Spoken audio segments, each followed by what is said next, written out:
paid, as you rightly should have. You're paying all the workers who were laid off due to the shutdown. They got that right. You got them all their back pay. And, we didn't get, and I say we collectively, I say the American people, the American people whose premiums are going up so high, didn't get any relief. So, I sick to my stomach because you're not negotiating with people in good faith, and we're not going to get what we would hope to get from this negotiation. And so I say we again, people who are Americans, taxpayers, not a particular party. Working families. And literally, and so all this pressure is on these 8 people, and said, well, they caved. So the reality is they need to figure out a way to get a path forward. But again, we're negotiating with somebody who is violating the law every single day. See what he's done? He's single-handedly destroying our economy. And he's making people suffer. We've had families who've been torn apart.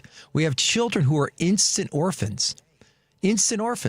So the economic impact of these decisions are extraordinarily devastating, so harmful, so awful. And then now, in addition to that, the lifelong trauma with, what we do, we help kids affected by poverty, violence, and injustice. Right? Now you have the children whose parents their families were together, whose father and mother were working, and they were a vibrant part of our communities. They were paying taxes, right? And their kids were doing well in school. Now these kids are instant orphans, and they don't know where their parents are because they're not sending them back to their countries of origin. So there's absolutely no thought that's going on there. So there's so many decisions that are so illegal and unconstitutional and so inhumane, right? So there's no trust, and so then there's a greater burden placed on the party that's fighting against this to be the party that's more humane and more thoughtful and all that other stuff. So it only gets you so far, it seems. It only gets you so far, right? It's like, oh, here's what we got out of this and that, and it was, there was Lawrence O'Donnell did a good job, I think, doing a presentation on this, but it made me sick to my stomach. The whole thing made me sick to my stomach because I was like, I feel like that was the one thing that we could hold on to. But in the meantime, you're holding on to this, and the person who is in charge, the Republican president, the Republican Senate, they were willing to inflict as much damage as possible, as much suffering as possible in order to get what they want. And sometimes I think being a Democrat just means that, okay, we're not willing to do that historically. Right. So it's a tough thing. It's a tough thing. So I was sick to my stomach just because of this health care, that the burden that's going to be placed on people. The number one cause of bankruptcy in our country is health care.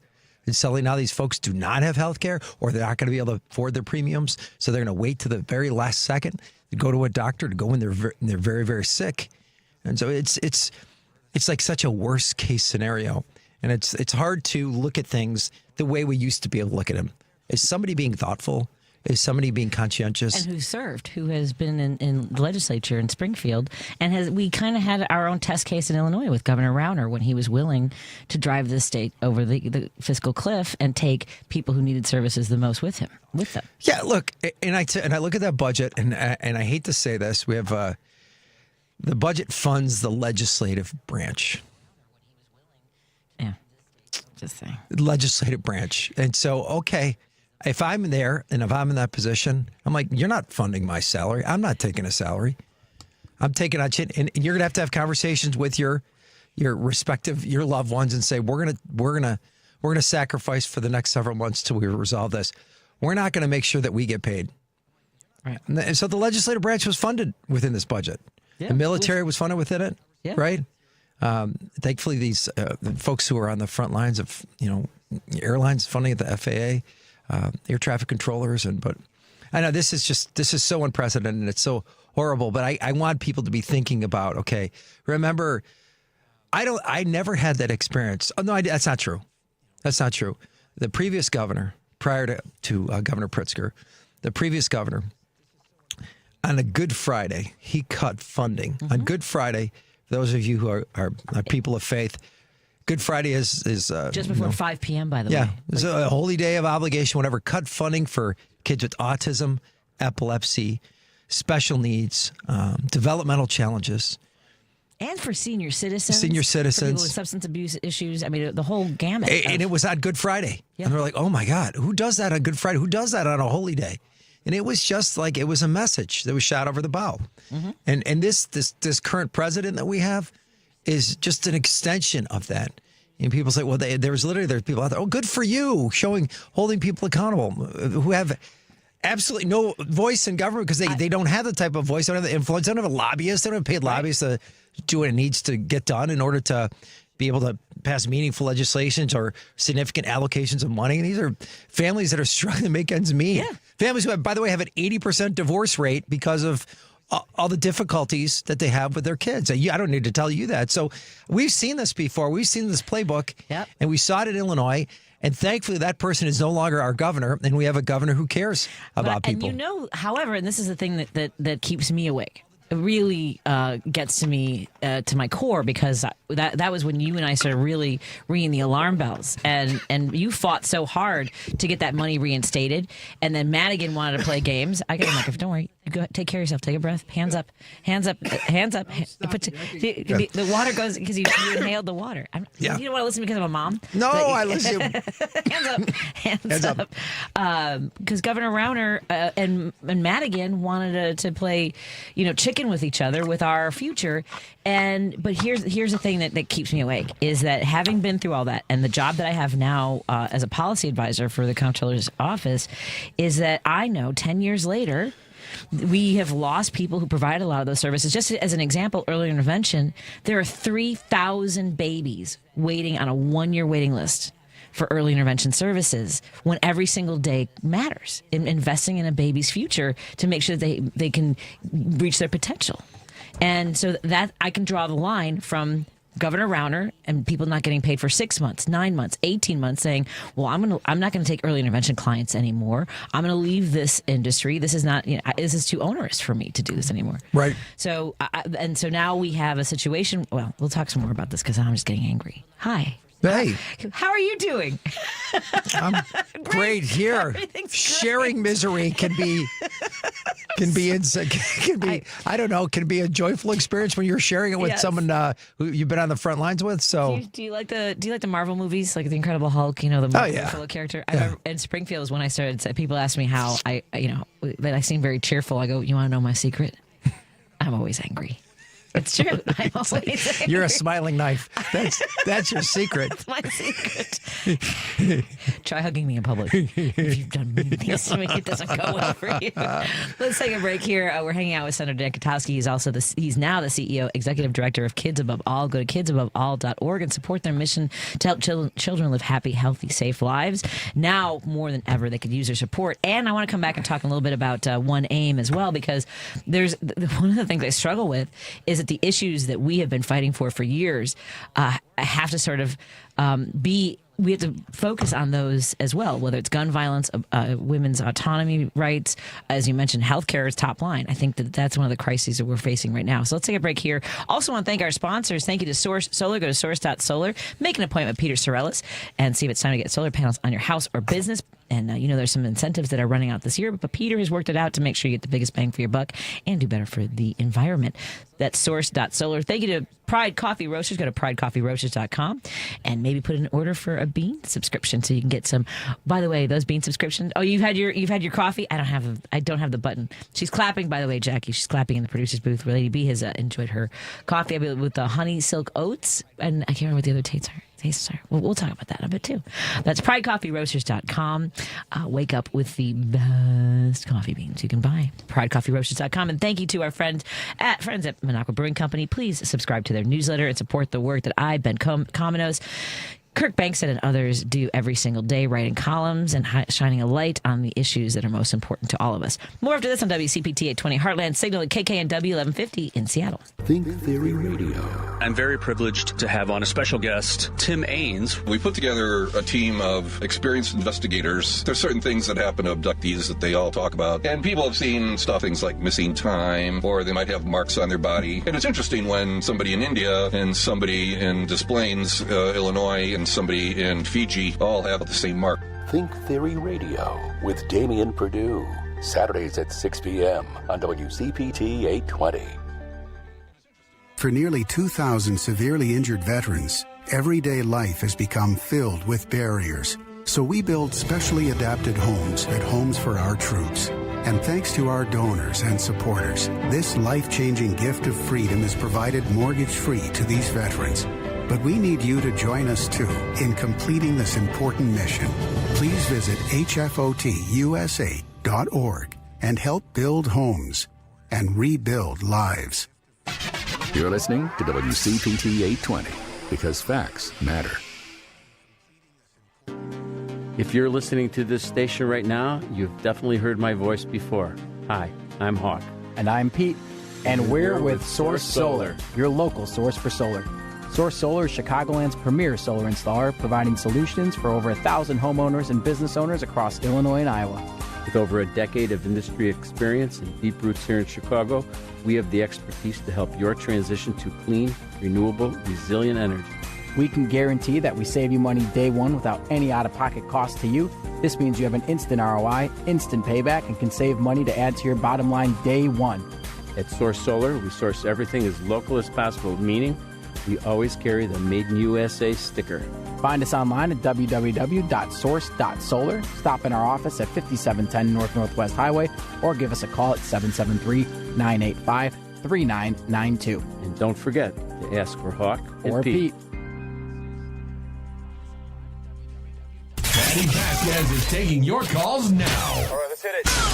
At 773-763-9278. I got a lot to say. It's Driving It Home with Patti Vasquez.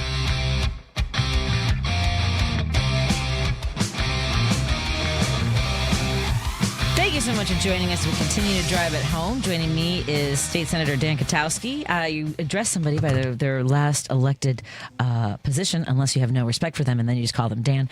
I also... Oh, no. I have respect for you. That's happening all the time. To other people, not to you. No, to me.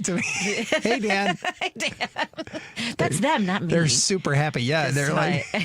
Dan. You know, it's Phil Rock said nobody calls the former Senate president. Nobody calls just to say hello. Oh, boy.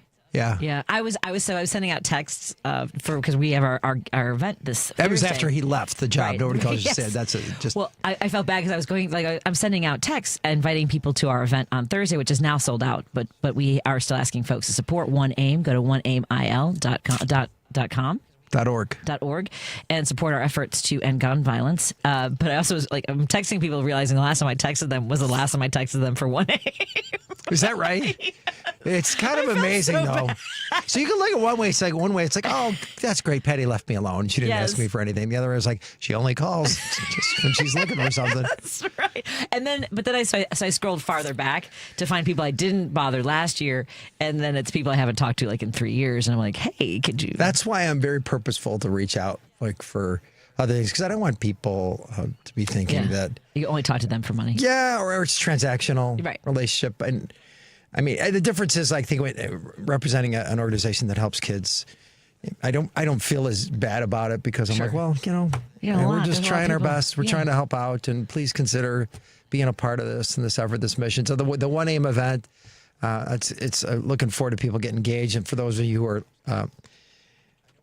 not aware of who we are, it's an organization that's One AIM Illinois. We're dedicated to reducing death and injury caused by gun violence through education and advocacy and policy change. And organization has been, One AIM Illinois has been at the forefront of getting some really meaningful measures passed to hold the gun industry accountable in Illinois from targeting their marketing to kids as it relates to assault weapons, to passing the assault weapons ban, to making sure the Karina's law is passed. We have better protections for women and people in relationships who are could be victims of domestic abusers with guns, and universal background checks. And there's just been so many things that One AIM, in conjunction with our coalition, been a part of these efforts. So I'm honored to be on the board with Patti and to do this type of work. And I just, something kind of caught me off guard over the weekend. My friend Yenny, did you meet Mark DiCarlo and Yenny Alvarez? Oh, yeah, sure. So I was staying with them over the weekend,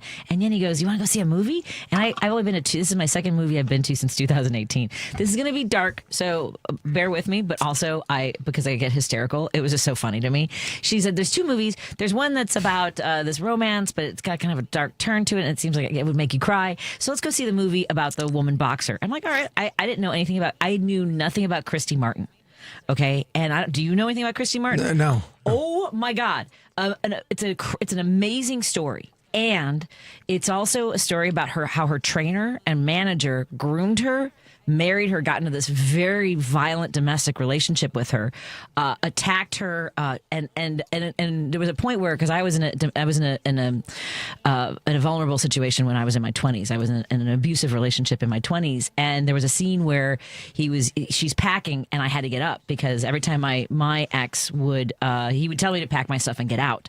So I was like, okay, because I was scared. I'm like, he's telling me to. I mean, every time he would tell me to do something, I would do it. So I started packing, and then he'd start crying and tell me that he loved me so much and that his love for me made him crazy and made him act this way, right? So I watched it. I had to get up and walk out of the theater for a few moments, but he eventually attacks her and then shoots her, right? And it was like, but just like how it escalated. And I remember the last night I was with my ex when he stood over me, telling me that you're never going to find love. I'm the only. And I remember sitting there thinking, just one less piece of like supports around me, and I stay. Right. If it wasn't for my parents or a friend or whatever, even my friends, like he had isolated me.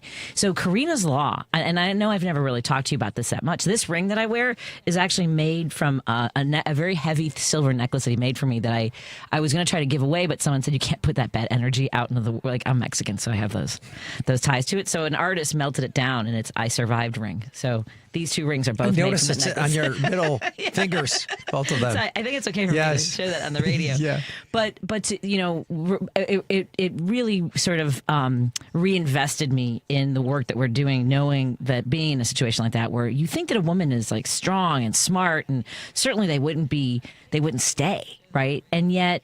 And it can come out of nowhere. The jealousy, the controlling, and have access to a weapon to not be able, because there's chemistry they don't take a breath.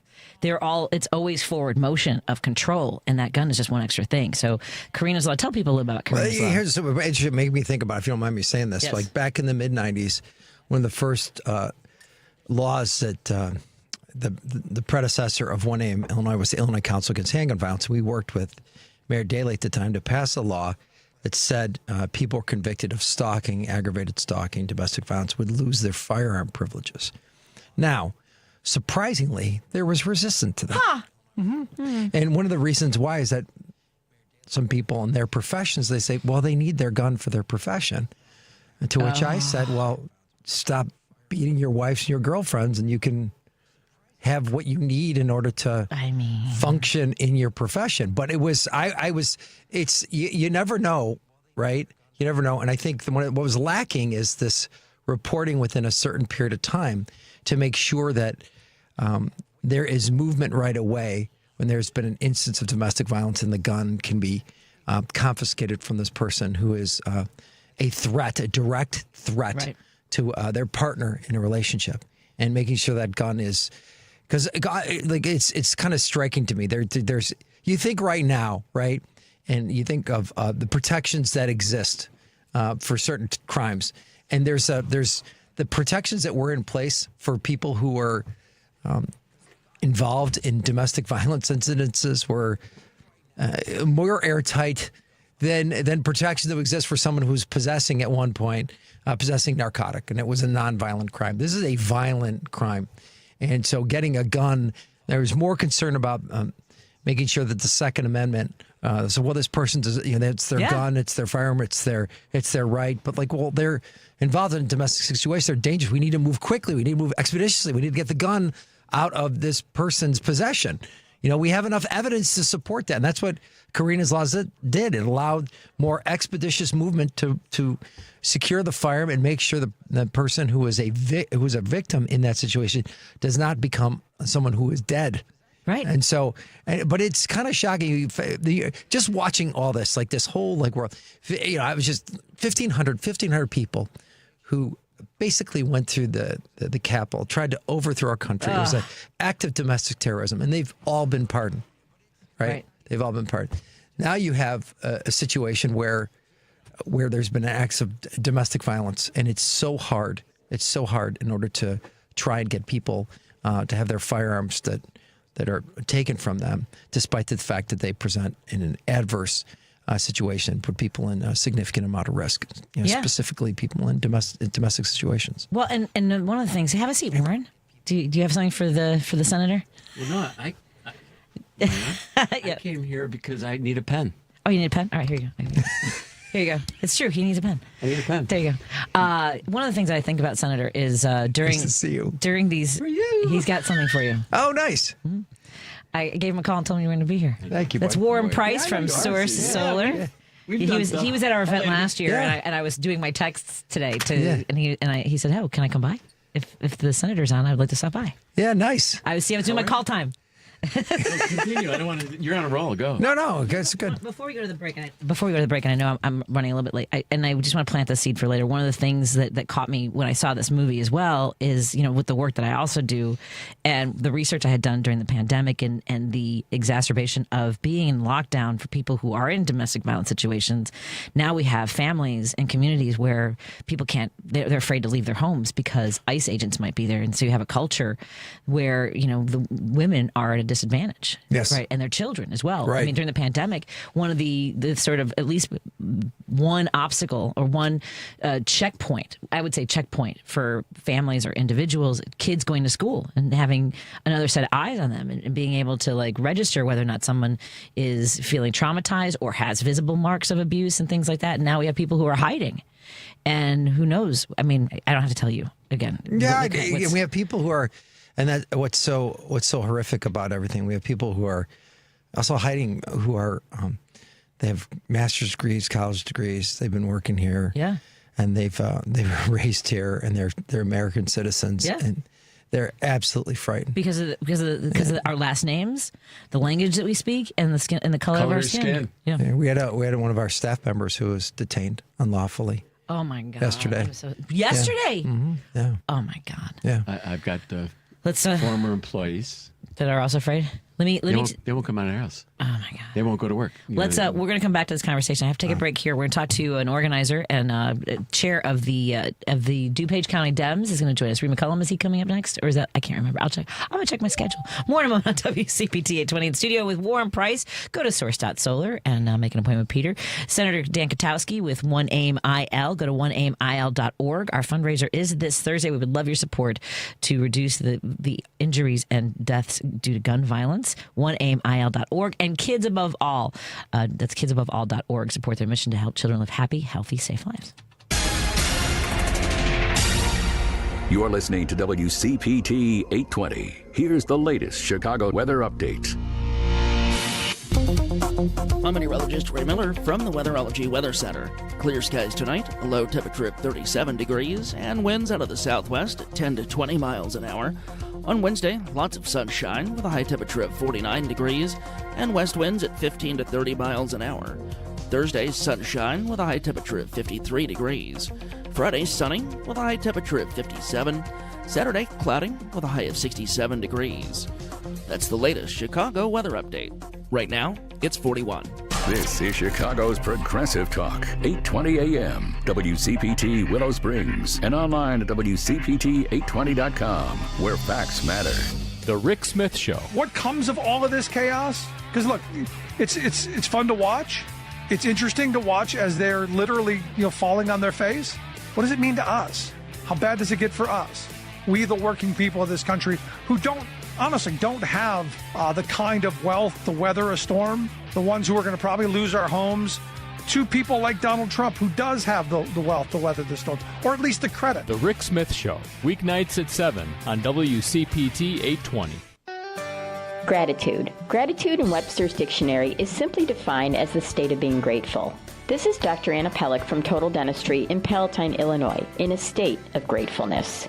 Grateful for my big, beautiful family. Grateful for my staff and patients. And grateful to get up every morning to do what I love, creating smiles. November is the month of gratitude and thankfulness, and I encourage all to step back and count your blessings. We live in one of the greatest countries in the world. Can you imagine living in a country without the freedoms or liberties we enjoy? I can't. So this month, let's all find our bliss. Let's appreciate our family, friends, and jobs, and of course, our beautiful smiles. This is Dr. Anna Pellick, grateful to use my freedom of speech to say thank you to the WCPT listeners, to my patients, to my great staff, families, and friends. Total Dentistry, a general dental practice like no other. And visit us at totaldentistry.org. Alexa, play WCPT. WCPT from TuneIn. Union Strong Chicago continues to lead the way with progressive values and in preserving democracy. Your support of the Minocqua Brewing Company Super PAC efforts in Wisconsin and beyond strengthens the fight against MAGA Republicans. You can now purchase progressive beers like Labor Lager, Love Wins Fruited Sour, and the Resistance IPA in Chicago at Rogers Park Provisions, Diversity Beer, Wine, and Spirits in Lakeview, Park West Liquor, Wine, and Beer in Lincoln Park, Logan Square Liquors, and Tip Top Food and Liquors in Westtown. Visit MinocquaBrewingCompany.com for all their Chicagoland locations. As always, no matter how bad our sports teams are, please drink responsibly. You're listening to Driving It Home with Patti Vasquez. Thank you so much for joining us as we continue to drive it home. I'm your host, Patti Vasquez. Joining me in studio are two of my favorite people catching up with each other. We'll have an on-air conversation soon, I promise. And we can catch up that way, too. It's State Senator Dan Kotowski, now the CEO and Executive Director of Kids Above All, as well. And he's now, we were also board members together at 1AIM-IL. Go to 1AIMIL.org. Also joining us is Warren Preis from Source Solar, also regularly heard on WCPT. Hi. And I want to introduce both of you, if you haven't met him yet, and I know our audience is familiar with Reid McCollum, who is the chair of the DuPage Dems, and they have some events coming up. But first, let's catch up with you, Reid, and find out how things are going in your neck of the woods. Things are going well, Patty. We're just mobilizing for getting a bunch of Democrats elected and making sure there aren't any Republicans left in elected office in DuPage at the end of next year. So we're still riding the wave of the success on Tuesday last week. It feels like a million years ago, but we're going to keep our optimism up. It does. What can I ask you? I asked Senator Kotowski earlier. He served in the district of the state district that you. It was the 33rd, then it became the 28th, which then included parts DuPage. of DuPage. Oh, absolutely. All So right. the DuPage Dems were a big reason for my success and my being reelected. So much credit goes to DuPage Democrats. They've done awesome work. So I was asking the senator earlier. I love the work that they do, and Reid and everybody there is just spectacular. Really, I mean, and recruiting candidates. I don't want to say aggressively, Reid, but I know we do what we have to do. You do what you have to do. I like that. So I was asking carrots and sticks. Yeah, right. I hope the carrot's on the stick. I was asking the senator how he felt about what happened on Sunday night. So I want to ask you, because he was saying it made him sick to his stomach, the way things shook out. How are you feeling? Also sick to my stomach. I mean, I think it is a proof point of the problem with gerontocracy within the Democratic Party and the need for change in leadership within the Senate. I'm not overly, nihilist about the prospects that it'll have over the long term. I think, honestly, it might have been worse to give them a one-year extension of the ACA benefits to get them get the Republicans through the midterms right before all the pain hit home. We need, long-term solutions in this country, but we were, leaving the Democrats to, snatch. It's not quite victory. Yeah. Well, I think the momentum. I think leave it to them to take the wind out of the sails that we had on our backs on Tuesday with the victories in elections across the country.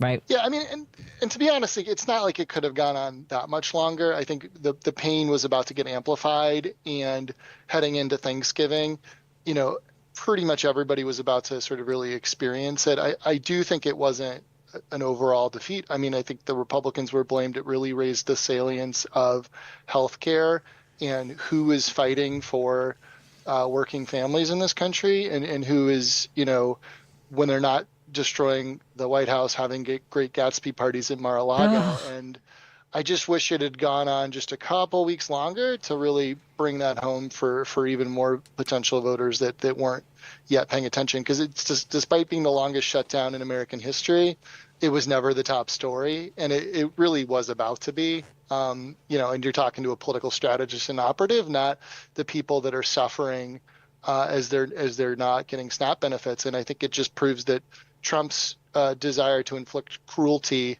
was greater than some Democrats' ability to see people suffer. And so I have a lot of empathy for the senators that took the vote, despite being mad myself, because I think it just, it wasn't what we needed right now for the war that we're fighting against fascism. That's a great point. Yeah. I mean, that's as Patty and I were talking earlier. The fact remains is we have leader of the country, the Republican president, who's willing to make as many people suffer, and he just doesn't care. And so how do you negotiate in a situation like that when you actually do care and you feel the pain of other people? And so I'm with you. You stated it quite well, because it's not a complete, defeat, but it speaks to the reality is that we need to figure out a different approach in order to get the result that we want. I think that requires new people getting elected. And I think that requires more people being engaged. We still have that third of the country that didn't vote in the last election. I will say this, what I think is really important. Most people did not really know what SNAP benefits were. And I think there's a greater familiarity as to what a SNAP benefit is. And the whole context of like this frame, you see this person, like you stated it well, the Gatsby party, the adding the ballroom, and then people were suffering, right? It's the whole, let them eat cake perspective. They really know, oh, this is really just a rich guy who's just, doesn't care at all about other people. He just cares about himself and lining his pockets. And so I think that frame has been more well established. So, what I got to add is premiums are about to go up for 20 million Americans and double, triple, quadruple. We can't assume that they would have known who to blame.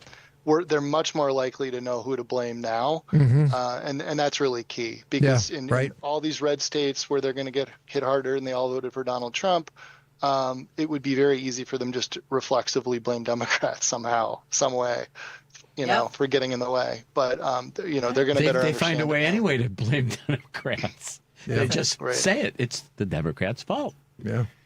I'm trying to, if those of you watching on YouTube, or Facebook, I'm trying to make sure that Reid can see. We're on Zoom. Zoom's a new thing for our show, so I'm trying to make sure that. It's exciting. I know. Oh, it's very exciting. It's a little Blair Witch Project with the camera. Yes, I'll stop now. Now that you know what they look like, I'll stop with that now, because there's so many things going through my mind. Well, here, you mentioned the red states. I mean, not just that folks weren't familiar with what even SNAP was, but also they're not familiar with the fact that the ACA is named different things in their states.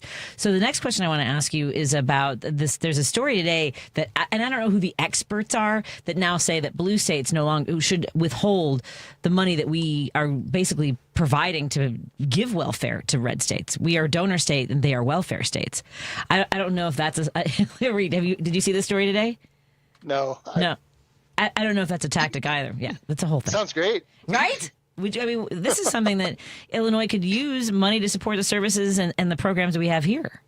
Believe it or not, there's some people who would talk about that down in Springfield, because there were some folks who were from downstate who didn't vote for revenue, who didn't vote for human services, didn't vote for things. And what? I know. And it was people from, both political parties, but some folks would say, okay, well, all the taxes that we have generated from all the urban areas are all going down there. And so that was something that's been raised, but it's interesting discussion. But I think getting back to like just the cost and the affordability and the extraordinarily devastating impact this is going to have on people who are just struggling to make ends meet, getting the discussion back on point for that. I think that's crucial. Yeah. Reid, can you stay for another segment? Because now we have to talk about your event coming up and some other issues. I want to find out about. I sure can. I want to find out how folks in your community are doing, and I know that ICE raids have also hit DuPage County. So let's talk a little about that. We're in the studio with Warren Preis from Source Solar. Go to source.solar and maybe make an appointment with Peter Sorellis and see if it's time to get solar panels on your house or business. Senator Dan Kotowski with One Aim IL. Go to oneaimil.org, where we serve as board members together. Our aim is to end gun violence. And he also is the executive director and CEO of Kids Above All. Go to kidsaboveall.org and support their mission to help children live happy, healthy, safe lives. We are talking to Reid McCollum from the DuPage County Dems. What's the website for you guys? Remind me, I don't have it in front of me. I apologize. DuPageDemocrats.com. And we're going to talk about their holiday party in just a moment on WCPT 820 and KKNW 1150. Where's the button? It's right there. Oh, that's the wrong one.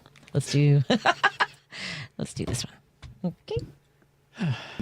A Better Life with Dr. Sanjay Gupta. If you're taking the time to listen to this, it's probably because you want to live a longer, happier, and healthier life. But even for me and my colleagues whose job it is to help you do that, all the advice nowadays in the health space can be overwhelming. I think my colleague Madeline really hit the nail on the head the other day when she wrote that one of the most valuable pieces of advice she has received is first things first. It's tempting to try so many things in the pursuit of better health, she wrote, but then I am reminded to focus on the more immediate things. Am I eating enough? Am I sleeping enough? Did I get some good movement in my day? Have I seen my friends and family? Only once those bases are covered, she said, can we then move on to fine-tuning our nutrition and our exercise and our wellness practices. I really agree with that. First things first. I'm Dr. Sanjay Gupta, helping you live a better life.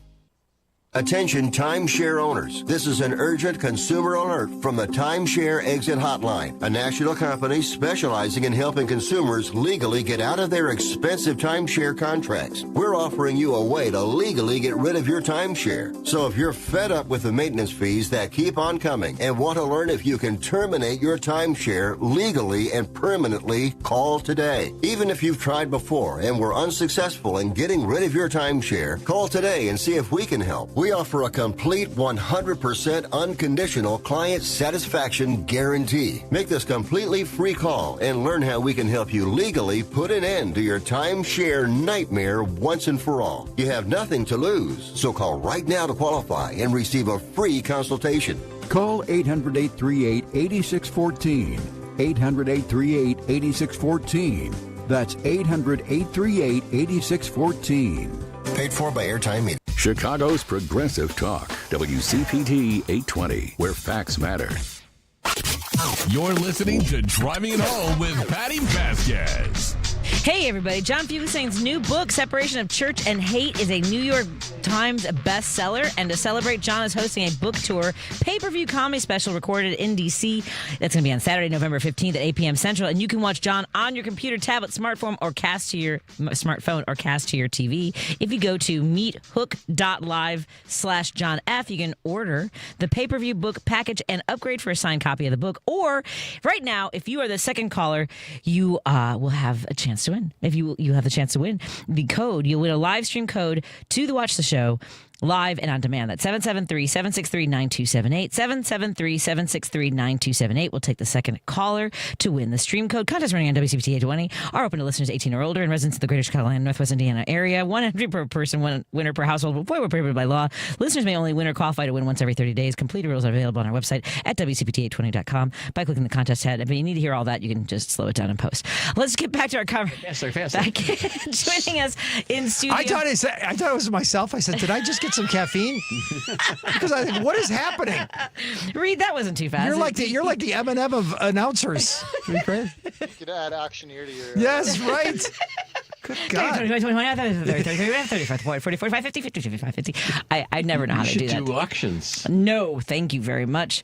I appreciate that. Unless I would rather do comedy events. So we should work out something, Reid, with the DuPage County Dems.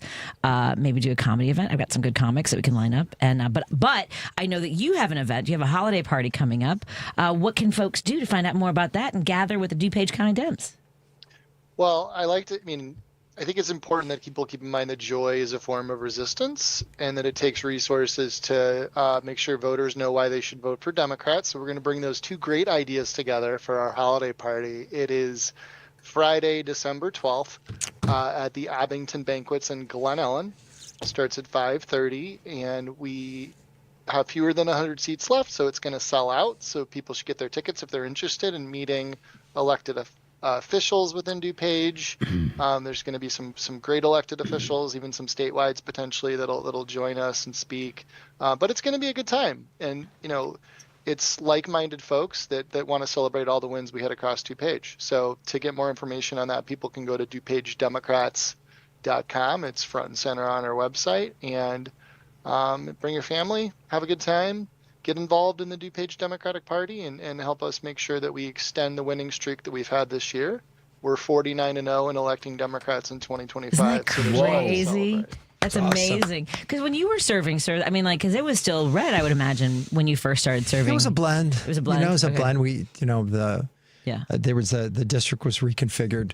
Yeah. And it was a blend. And, yeah. There's a lot of the chair of the board at the time was a Republican, DuPage County Board Chair. There were a lot of Republicans who were on the county board, and there were state reps in the areas and state senators who were Republican. Oh. So it's the DuPage Dems sweeping up. They've done an outstanding job. And credit to your leadership. Yeah, thank you. Well, it's been a year for me, but it's been decades in the making. But I am undefeated in my year as the chair. And, Sing that. We have an opportunity next year to get rid of a few more Republicans in the state House and the state Senate. Well put. Amy Grant retired rather than fighting to keep her seat this time because she saw the writing on the wall. Seth Lewis's days are numbered. January 6th, Jennifer Santalitro, we're going to take her out.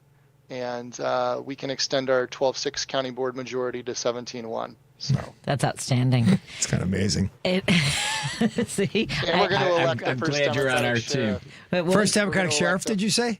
The first Democratic elected sheriff since 1843. There was one. I don't think he was probably values aligned.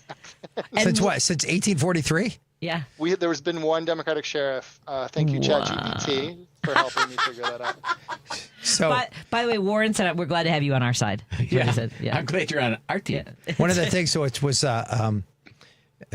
my humble brag was that I was the first Democrat to win since 1860 in Park Ridge. Oh, look at that. So, hello. Yeah, and everybody told me not to run.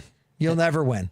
That's And it's a credit to like organizations that do the work like DuPage County Dems or Maine Township Dems or Elk Grove Township Dems and all these folks who kind of step up and do great work in communicating what's going on for all these candidates. If you're out there in numbers in any fashion, you get to make a statement. Yeah, well, and that's what I wanted to ask you about next, because we are seeing neighbors come out to protect their neighbors and people in their community, and people that they don't know, maybe never would have talked to, people who are responding quickly. Tell us a little bit about what's going on with ICE raids in DuPage County and the response from your communities. Well, yeah, people who live in Cook County may not realize, or hopefully they do, that ICE is all over the suburbs as well. They've been driving out to Iowa, so they've been in every part of DuPage County.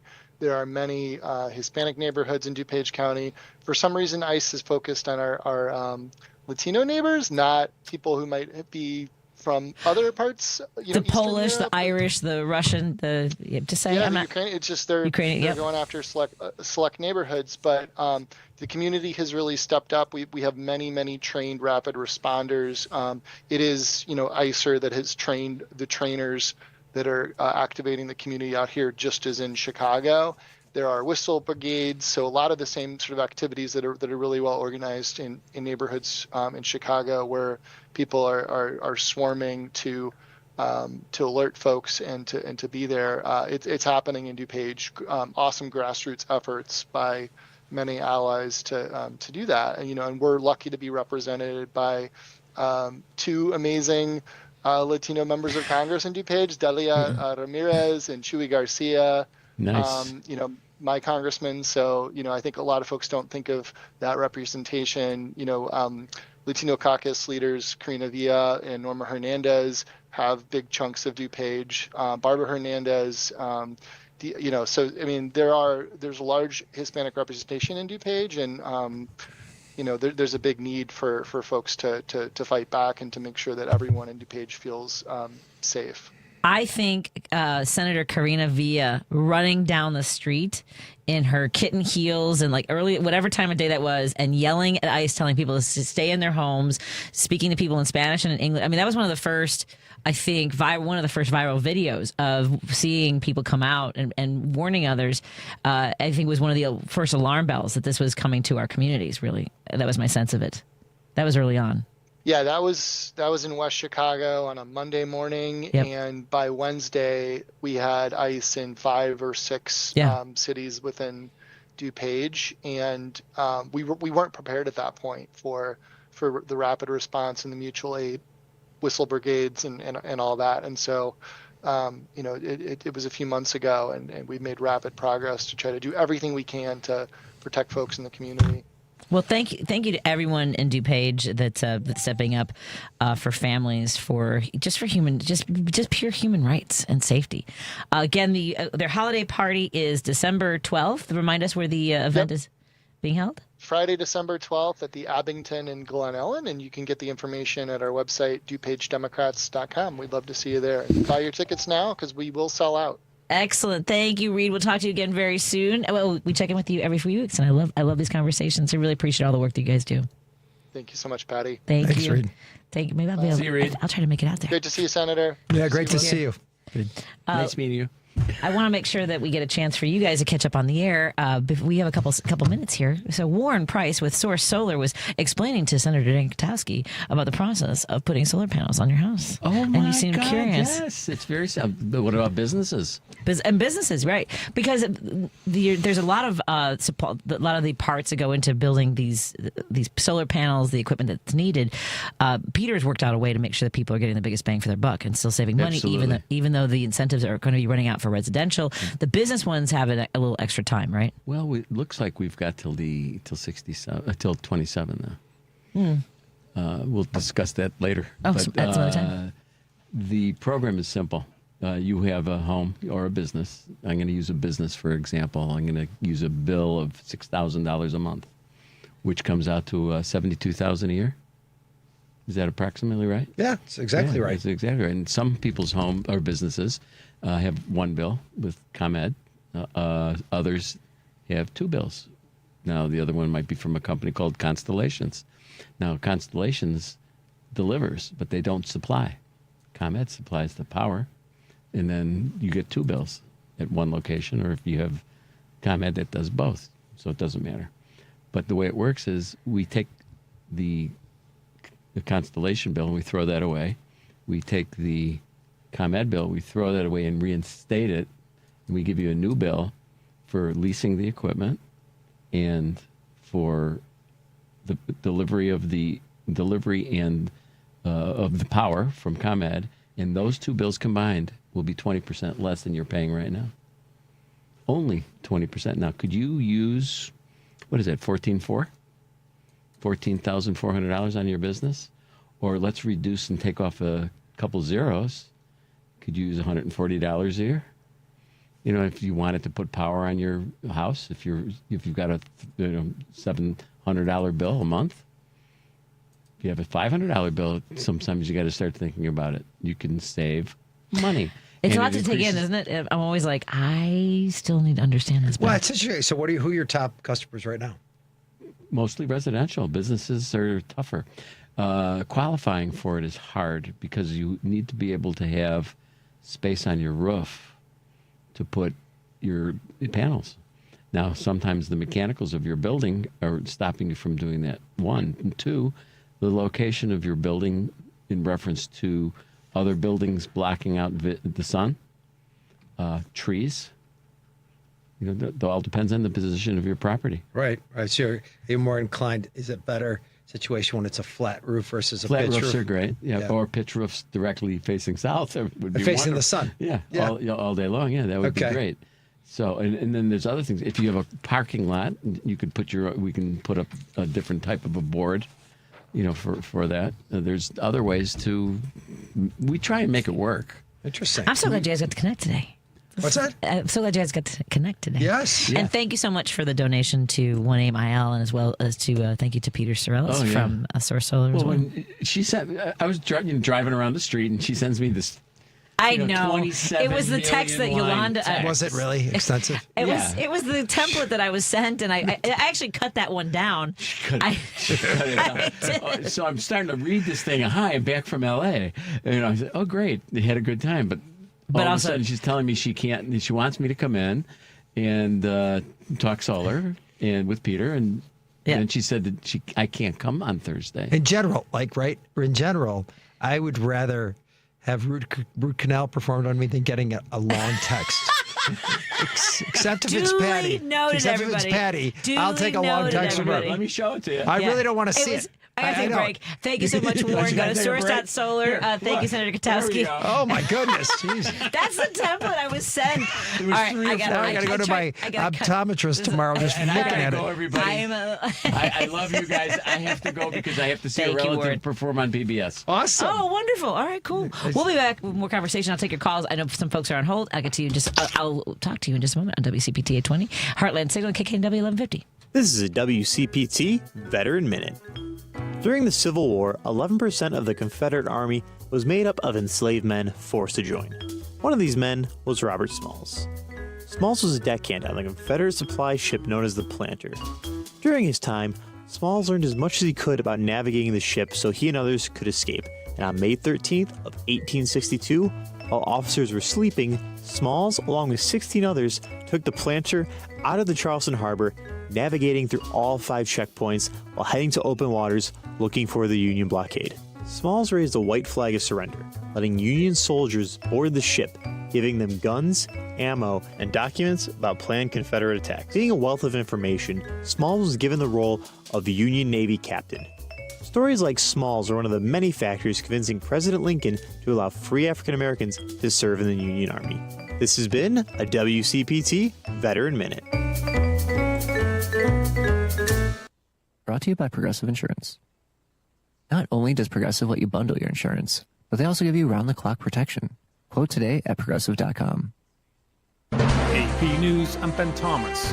The Supreme Court's extended an order blocking full SNAP food aid payments. Hai Panjwani has the latest. The High Court's decision came during signals that the government shutdown could end soon and food aid payments could start back up. The order keeps in place at least for a few more days, a chaotic situation. People who depend on the Supplemental Nutrition Assistance Program, or SNAP, to feed their families in some states have received their full monthly allocations, while others have received nothing. SNAP helps 42 million Americans buy groceries. The order will expire just before midnight on Thursday. Haya Panjwani, Washington. And there's still no timeline on when flight cancellations will ease. Brittany Neal was stuck in Atlanta. My Frontier flight, first it was delayed and then it got canceled completely. So now I have to wait a whole nother day. They're only sending out one flight a day for Frontier. So that's what I'm at. Airlines have canceled more than 9,000 flights since the FAA ordered a 10% reduction in air traffic to cope with short staffing in control towers. And Jennifer King reports. The U.S. marked Veterans Day with ceremonies and parades around the nation. On a chilly day at Arlington National Cemetery, President Trump attended a wreath-laying ceremony at the Tomb of the Unknown Soldier. Because of what every veteran has done today, the flame of liberty shines bright. The people of our nation sleep safe. The American dream surges forward. Also in attendance, Veterans Affairs Secretary Doug Collins and the Vice President J.D. Vance, himself a former Marine. If you find yourself at a restaurant this evening and you see somebody wearing a uniform, buy him a meal if you're able, or buy him a beer. If you see a veteran of our nation's armed forces, if you know somebody in your family, give them a call and say thank you. Many events at federal venues were curtailed or canceled due to the government shutdown. Organizers had to call off a Flag for Every Hero event at California's Riverside National Cemetery. I'm Jennifer King. This is AP News. Gethin Coolbaugh reports a change is coming when it comes to placing bets on baseball. Major League Baseball's authorized gaming operators will cap bets on individual pitches at $200 and exclude them from parlays after Cleveland Guardians pitchers Emmanuel Clase and Luis Ortiz were indicted on charges they took bribes to give sports bettors advance notice of the types of pitches they'd throw and intentionally tossed balls instead of strikes to ensure successful bets. MLB said the limits were agreed to by sportsbook operators representing more than 98% 5% of the U.S. betting market. A league statement said that pitch-level bets on velocity and of balls and strikes, quote, present heightened integrity risks because they focus on one-off events that can be determined by a single player. I'm Geffen Coolbaugh. There's more news and the latest developments at apnews.com. I'm Ben Thomas. Thank you for listening. This is 820 AM, WCPT Willow Springs, and streaming worldwide at WCPT820.com. We are Chicago's progressive talk, where facts matter. Now, your WCPT 820 weather update. I'm meteorologist Ray Miller from the Weatherology Weather Center. Clear skies tonight, a low temperature of 37 degrees, and winds out of the southwest at 10 to 20 miles an hour. On Wednesday, lots of sunshine with a high temperature of 49 degrees and west winds at 15 to 30 miles an hour. Thursday, sunshine with a high temperature of 53 degrees. Friday, sunny with a high temperature of 57. Saturday, cloudy with a high of 67 degrees. That's the latest Chicago weather update. Right now, it's 41. Teachers are dynamic leaders, shaping a new generation. They bring a variety of perspectives from diverse backgrounds, innovating how they teach to prepare students for our fast-changing world. Achieving this takes skill and expertise. They're tireless explorers, creatively discovering a universe of solutions, telling stories, experimenting, inspiring, mentoring, connecting cultures, and connecting with each other. Leading by example. Experience the unique joy of helping students thrive. Teaching is a journey that shapes lives. Are you ready to begin? Explore teaching at teach.org, a campaign supported by the U.S. Department of Education, teach.org, and 1 million teachers of color. Because facts matter. You're listening to WCPT 820. Driving it home with Patti Vasquez, Patti Vasquez. From global conflicts to greenhouse gases, the folks refusing to wear masks says, and politicians getting caught grabbing ass says, she's driving it home with Patti Vasquez.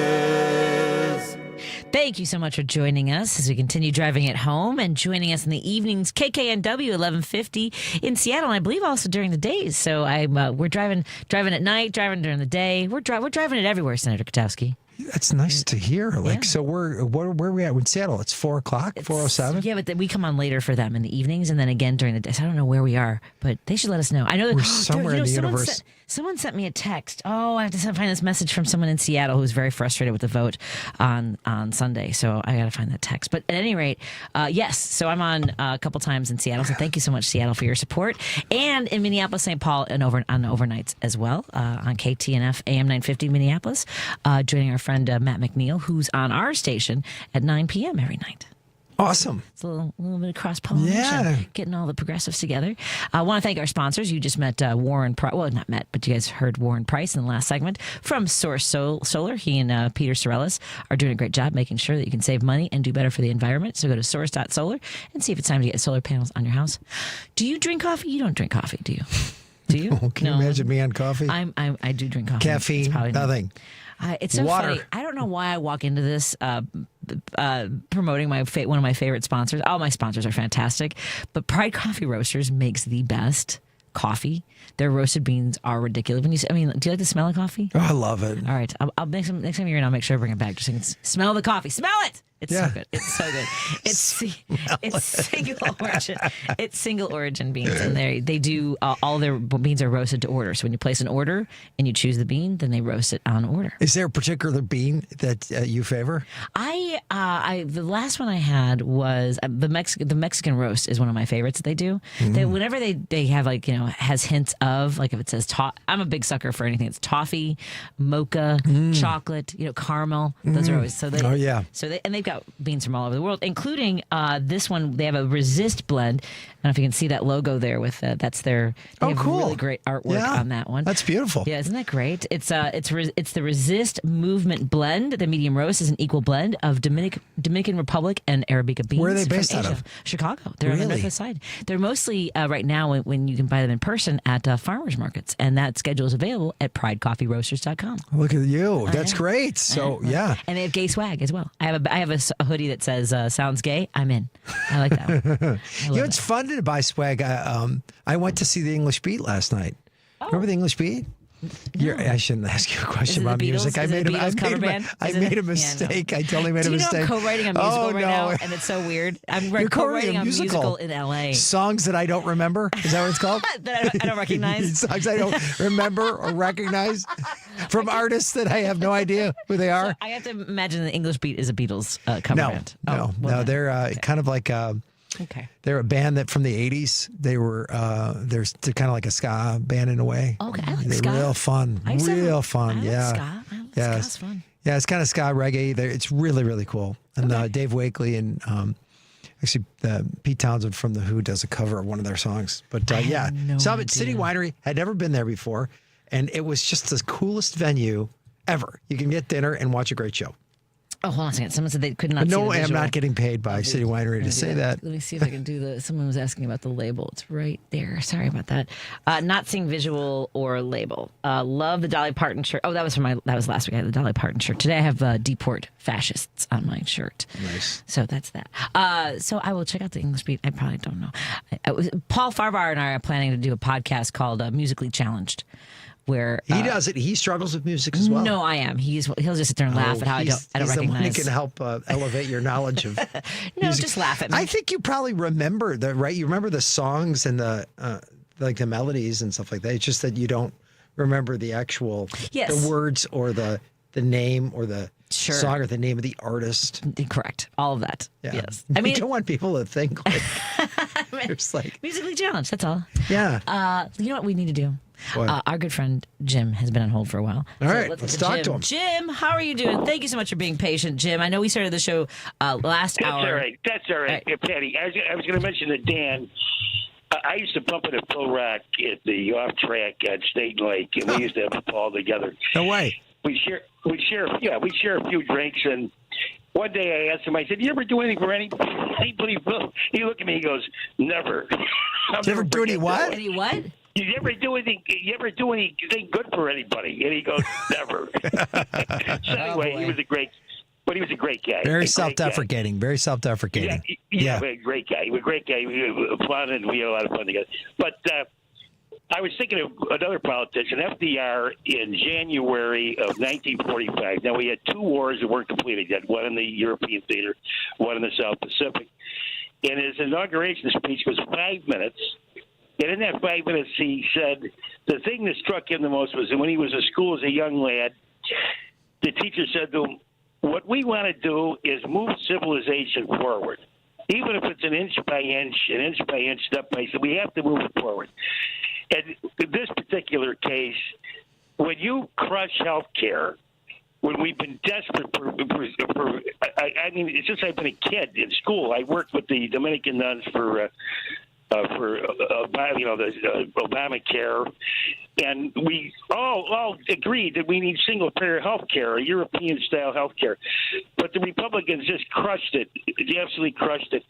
And what kills me is when the problem is every time we get a step toward it, we go backwards. And it's murder to think of it. When you think of, I've been in poor European countries that were desperate for dough. I mean, Lithuania, Romania, in their emergency rooms, Dan, and no charge, no computer work, no paperwork. What do you need? What do you need? My brother was in Iceland in an accident there. He flew out of the joint in a wheelchair, ended up in a hospital overnight, and they said, "Here's your bill, $5 overnight in the hospital." They took all the tests and everything. But I mean, where are we at here? Now they're going to triple and triple, but then they're going to go without it. Yeah. The problem with it, you're condemning people to a premature death here. Yeah. I mean, there's no question about it. Because if I don't have the money, let's say I woke up and I scraped from under $700, right? Well, where am I going to get it? I mean, where am I going to get it? Go out and drive a Uber for 15 hours to get the $700 to pay the insurance and drop dead behind the wheel of a car? I mean, it's just insane. And remember this: 70% of these SNAP recipients work a full-time job.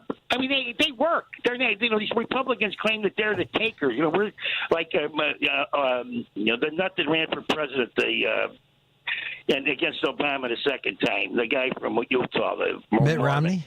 Yeah, Mitt Romney. He said he went to a fundraiser and he said, "Well, here's what it is.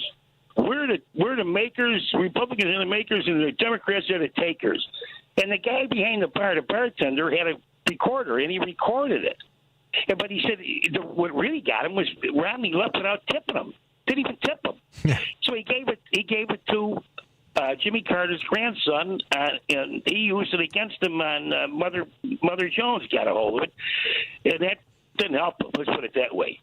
But the point is, this guy is a criminal in every regard. He's a criminal in every regard. You just mentioned the January 6th thing. The BBC is getting sued because they just ran the tape. Well, when you talk about health care, we have a Republican Congress and a Republican Senate, a Republican House. And they literally, as Marjorie Taylor Greene herself said, they have absolutely no plan. They've never had a plan when it comes to providing people with health care. I don't know what they find so abhorrent about making sure that people get quality, affordable health care. I don't know why it's so insulting to them that someone who's sick is able to get health care and not get bankrupted by it.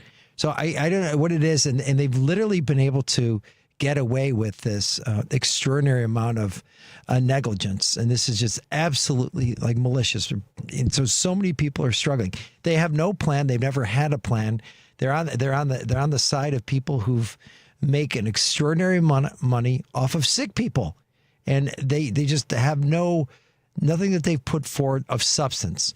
And so, I think that hopefully the American people wake up. The 80 million people didn't vote in the last election will wake up and be like, oh my God, they're actually not concerned about me or my welfare. They're not concerned about cost of living. They're not concerned about my health and welfare. They're not concerned about my family.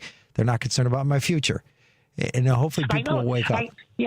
But Dan, we're the only country in the world that doesn't have some kind of, the Germans had it before at the beginning of the 20th century. They had health care and pensions before the beginning of the 20th century. And then Lloyd George ran into one of these Germans, and he said, let me see that card. He goes, oh, you get health care and this. So he introduced it in England. The point is, it's good for everybody. Everybody's going to get sick, Dan. We're all going to have to go to the doctor at some point. Nobody's going to escape. You don't live to be 9 years old and just fall over dead. I mean, they're dead. But what happens when you run out of your private? What happens when you run out of your life savings? And what takes over? Right? Medicaid takes over. And if Medicaid doesn't exist, what happens? I know. I've been in circumstances. My darling got terminal cancer, and the doctor said to him, you got to put a chance of hitting the lotto to get this cancer. Well, anyway, they gave her 1.5 years to live. And I exhausted every dime I had. She made it for 4 years, thank God. And we traveled. But, I exhausted every penny I had. And my employer called me up. He said, Jim, he says, I'm paying $1,200 a month for your dental and that. He goes, don't you rather have the cash and just take a chance that something doesn't happen to you? I said, that's a good idea. Just send me the $1,200 a month, and I'll use it for walking around money. But my point is, anybody can fall into a circumstance like that at any time. Right. And it comes out of the blue. It isn't like it's you sit there and plan with a calendar. You don't know what the heck's going to happen. Right. the next day. Anyway, Patty and Dan, you guys are great, and thanks for listening to me go on. Thank you, guys. Thank you much. Jim, thank you for your patience on the line.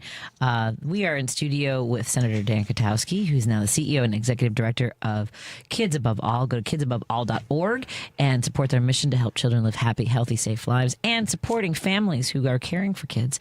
We also want to remind you in a moment, we'll come back and talk about the holiday gift season and so making sure these kids have a magical Christmas and holiday. Awesome.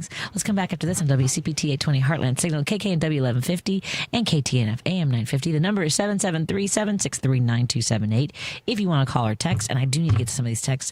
In particular, I do want to talk about Veterans Day and something wonderful and beautiful that happened this morning. I just thought it was really cool on the honor flights to D.C. I don't know if you saw this. Oh, yeah, that was so neat. Amazing. I'll talk to you about maybe I'll find the audio and play it for you. More after this.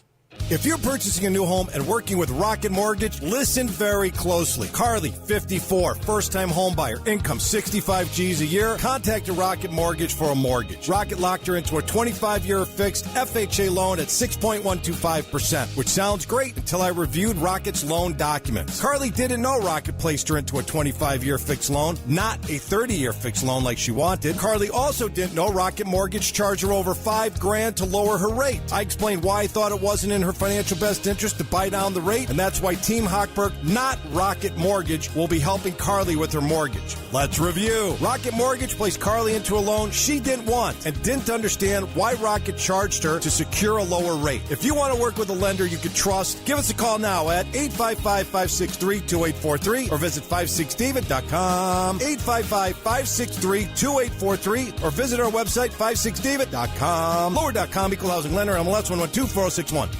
Today, 1 in 5 working-age Americans has a mental health condition. People in all types of jobs and at all levels. And the key to helping us succeed is a supportive and inclusive workplace. All of us have a role to play in making that happen. So what can I do to help? As a CEO, I can set the tone for supportive culture. As a manager, I can offer assistance and accommodations. As a coworker, I can listen and be a source of support to my colleagues. As someone with a mental health condition, I can ask for what I need to perform my best. I can offer all employees the supports they need to deliver on the job. For the team and for the business. What can I do? What can I do? What can I do? I can remind others that we all benefit from workplaces that promote good mental health. Mental health-friendly workplaces are more important than ever. And all of us have a role to play in promoting them. Learn more at whatcanyoudocampaign.org. Hey Google, play WCPT. Streaming Chicago's progressive talk from TuneIn. Union Strong Chicago continues to lead the way with progressive values and in preserving democracy. Your support of the Minocqua Brewing Company Super PAC efforts in Wisconsin and beyond strengthens the fight against MAGA Republicans. You can now purchase progressive beers like Labor Lager, Love Wins Fruited Sour, and the Resistance IPA in Chicago at Rogers Park Provisions, Diversity Beer, Wine, and Spirits in Lakeview, Park West Liquor, Wine, and Beer in Lincoln Park, Logan Square Liquors, and Tip Top Food and Liquors in Westtown. Visit MinocquaBrewingCompany.com for all their Chicagoland locations. As always, no matter how bad our sports teams are, please drink responsibly.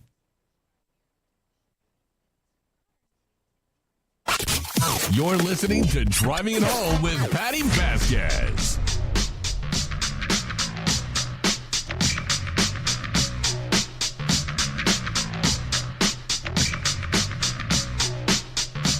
Thank you so much for joining us as we continue our conversation with Senator Dan Kotowski, who is now the CEO and Executive Director of Kids Above All. And I want to talk a little bit about the holiday gift-giving season. Everyone has done a great job stepping up for backpacks at the beginning of the school year. I know that whenever we have these drives, people really want to make sure that kids are enjoying themselves. And we talked yesterday, by the way, if you want to find some place to maybe purchase some toys, Timeless Toys in Lincoln Square is having a tariff-free Christmas season. They are not a sponsor of the show. I just love the work that they do. A tariff-free? They bought pallets of toys before the tariffs hit. So all the prices are lower than they are on other places. So go to timelesstoys.com. So tell us about the holiday season and how we can help kids feel the magic this year. So we have our annual holiday gift drive. And last year we made sure, I think it was 1,700 kids and teenagers and young adults had at least 4 gifts. And these are kids in our programs, in our early childhood program, our safe supportive housing, and our counseling programs. And so it's something to learn from, something to snuggle with, something to play with. And it's extraordinary, all the different corporations and the churches, community groups, faith organizations, families who step up. And I know you've come to the Better Life Distribution Center, but this is like, literally, I know it sounds trite, it's the most wonderful time of the year because you get to see all the kindness and generosity that are in people's hearts and then that are in their actions. So we start, like we have, you can go right on Amazon wish list. We have, look under Kids Above All, our holiday gift drive, but also on Target. And we are, you have a chance to fill these wish lists and fill the, essentially the items that are needed for our kids and our programs. Great. So it's so exciting. The Better Life Distribution Center exists. It's located in Des Plaines, and we have this kind of like this bin in the back right before you go in, and every single day you walk in, you come in and you see all these packages from Amazon and Target and that people have overnighted, and it's just amazing. And right now, we expect this to be the biggest holiday gift drive ever. Oh, great. So you can go on our website at kidsaboveall.org, kidsaboveall.org, and then look about our holiday gift drive. But then if you go on Amazon, we have the wish list, and Target the wish list, and it's there's opportunities to come and volunteer and sort gifts and pick out items for kids. And so we oftentimes will recognize, because wish lists are distributed all over the place, and sometimes kids don't exactly what they want. So we're very, very particular about making sure our kids get what they want. Not just because, because it's the holidays. And for them, for young people who've been impacted by trauma, if you're not connected to your family, you're not connected to loved ones, the holidays can be, particularly difficult to endure. So we want to make sure that they have as, nice of a holiday season as they possibly can. And that comes in part from our holiday gift drive and the programs that we have. So like what we've done in the past couple of years has been really cool. Kids in our programs, we also make sure we take care of their siblings. And we weren't able to do that initially. Oh, that's great. So some of our siblings now are they may not be in our programs. They may be older than the 0 to 5 threshold, like infant to 5 in our early childhood program. But now we're like, we can get 6, 7, 8 years old for kids in the programs, or for in foster care. You may have a child in foster care, but they may have a sibling who's not necessarily a foster child. Maybe it's someone who's their step sibling. But so it's been really amazing to see. When we first started doing that, we were able to, fill like a wish list for like 100 kids, and now it's over 1,700. And it's been just amazing to see. Like I keep going. I want to start the People Are Good campaign, right? Yes. The People Are Good campaign is right centered around the fact that there's at our core in our country and our world, people are good, people are kind, people are generous, and they want to make a difference in the lives of another human being, right? If they see someone suffering, if they see somebody who's struggling, they're like, I want to help to alleviate that suffering. And they recognize that the people out there, they're not looking for a handout. They're looking for a hand up. They're looking for like, hey, can you help me? Can you make an introduction? Can you get me access to this? Help me get access to the opportunity, because they'll do whatever they can to be successful. They work hard, they study hard, and they do what's necessary to have the type of life they deserve. Because we always say this, like at Kids Above All, we believe all kids, no matter what they look like, where they come from, their country of origin, their race, their religion, their sexual identity, their orientation, all kids deserve the same opportunity to be safe, protected, and to achieve their full potential. And that's the lane. That's the lane in the holidays, right? That's the lane. Come in, get involved, get engaged, make sure a child has a chance to have the type of life that he or she deserves to have. You mentioned something about how it feels like everything's going wrong in this country, and I just saw something. It's a period piece, but the quote was, "My father said, there's nothing so wrong with this country that good people can't make right in this country." Right. And right. I really like that. Yeah, and it's accurate. I mean, like, let's face facts. There's very few people, and there is a consolidation of power with these folks, and they have the levers of power. But like, you look around and you see people in our city, in our state, and they are stepping up and standing up for kids and families in a very, very meaningful way. And they're in many cases they're putting their lives at risk, and they're contributing They're volunteering. They're writing checks. They're being supportive. They're taking time to hold people's hands and make sure that they know that they're being supported, right? Yeah. It's so interesting. I don't know if we talk about this, but think about this just from the immigration perspective. 12 million people come through Ellis Island. Nobody asks them for a visa or a passport. Right. I know. And no conversation about that. You just say, come on in. You're welcome. Welcome to come. Right? The only people who were held in abeyance were folks that they were sick. Right? Or people who in third class steerage on the boats. Right. Who came into the harbor in New York. So we got people out there and we got kids. This whole thing about doing it, we did it the right way. Your way was, it's not. They moved the goalposts was part of it too. They moved the goalposts, and I think there was Ronald Reagan. I think there was 3 million people that I believe that he said, well, they're citizens now.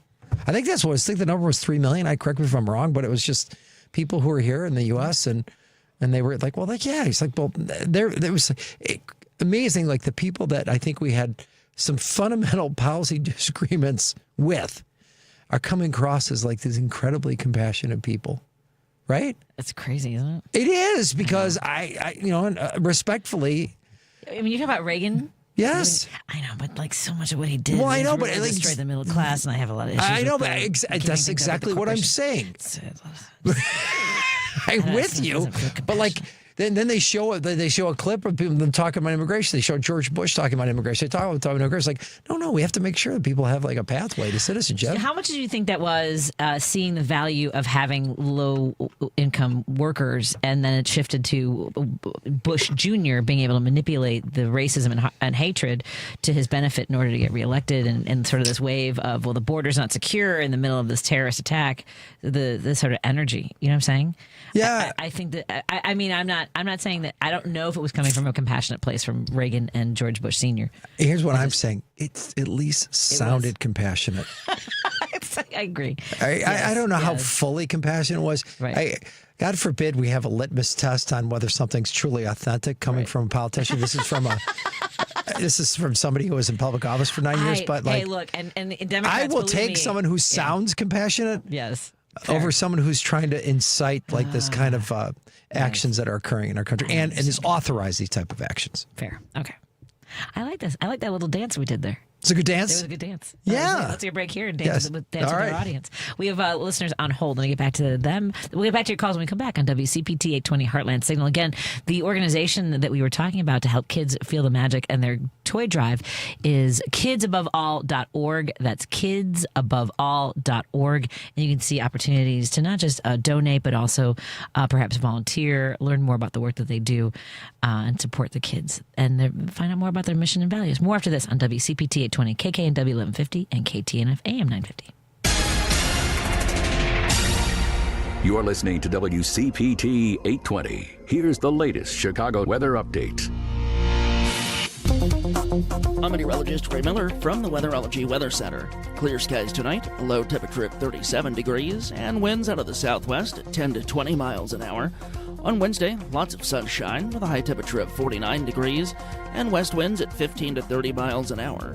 Thursday, sunshine with a high temperature at 53 degrees. Friday, sunny with a high temperature at 57. Saturday, cloudy with a high of 67 degrees. That's the latest Chicago weather update. Right now, it's 41. This is Chicago's Progressive Talk, 820 AM, WCPT Willow Springs, and online at WCPT820.com, where facts matter. This is the WCPT Moment in Labor. In 2011, 6 Jimmy John's employees in Minneapolis were fired by their franchise-owning company, Mickey Lynn Enterprises, after fighting for paid sick days. This is a common theme in the union-free world of fast food. Over 13 million Americans work in the fast food industry, making an average of $13,500 a year, not even half the average cost of living. 80% of fast food workers have experienced work-related injuries, and only 13% were covered by their employer. A group of employees referred to as the Jimmy John's Six fought for these rights, creating an online campaign, posting a picture of 2 sandwiches saying one of these was made by a healthy employee, the other was made by a sick employee. Can you tell the difference? Too bad. as Jimmy John's workers do not get paid sick days. Help workers win sick days.